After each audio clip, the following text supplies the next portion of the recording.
etc., etc. Bien évidemment, tout ça, c'est important. Mais on veut aussi que quand ils prendront une décision, ils aient le sens des responsabilités, c'est-à-dire qu'ils sachent quelles sont les conséquences sur la société en général et en particulier, bien évidemment, sur les êtres humains, des décisions qu'ils seront amenés à prendre. C'est quelque chose qui marque beaucoup les enseignements au sein de cette école.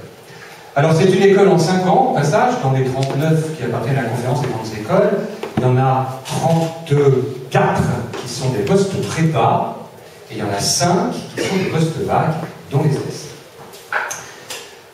Comme j'ai la chance d'avoir en face de moi des représentants d'entreprises, et vu le diplôme que vous avez eu, je suppose que vous avez des postes à responsabilité dans les entreprises, je vais en même temps vous dire en quoi est-ce que nous cherchons, nous, bien sûr, des liens avec les entreprises. Eh bien, je vais demander à mes collègues de me rejoindre. Jean-Claude Lancier, vice-président de l'État général, Olivier Sauvage, le secrétaire général chargé de la communication, Luc Bretonne, le vice-président de l'association, Louis Guillon, le trésorier, j'ai oublié personne. Si j'ai oublié le nom, j'ai oublié le nom, j'ai oublié des personnes qui sont dans la salle et qui œuvrent au quotidien, qui œuvrent de temps en temps pour notre association. Je ne les cite pas tous, j'aurai l'occasion de les citer au cours de mon intervention. Je vais essayer d'être bref, je vais essayer d'être concis, de gagner un petit peu du temps, car vous avez déjà perdu un petit peu, pour laisser le temps qu'il faut à Frédéric Audiabu, le directeur de l'École centrale Marseille, pour nous parler de la stratégie qu'il a en tête pour conduire les destinées de l'École centrale de Marseille, notre école.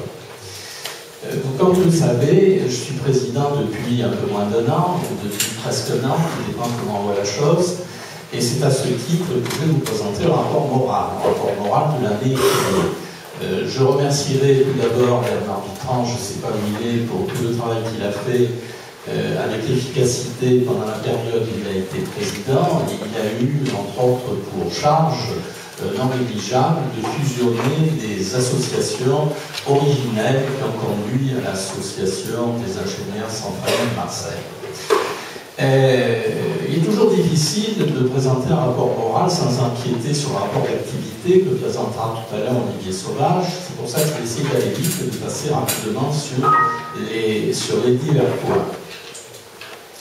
Je centrerai mon propos sur 3 points: les relations avec nos membres, les relations avec l'école et les relations avec les autres associations et les autres écoles. J'insisterai plus particulièrement sur 3 ou 4 points, car en fait, ce qui est important dans une réunion, c'est de retenir 3 ou 4 points. Et il y a 3 ou 4 points qui me paraissent particulièrement importants pour les centraliens et pour l'école centrale. Au niveau des relations avec nos membres, je crois que la communication est allée en simplifiant. De toute façon, notre objectif, c'est toujours de faire mieux que ce qui a été fait précédemment, et ceci, c'est vrai pour les années qui viennent, il faut toujours regarder devant. Dans le diaporama que je vais vous présenter dans la suite, il y aura un petit peu plus d'images, je vous rassure. Je vais passer néanmoins assez vite pour souligner quelques événements, quelques points marquants qui se sont passés tout au long de l'année 2009, pour résumer.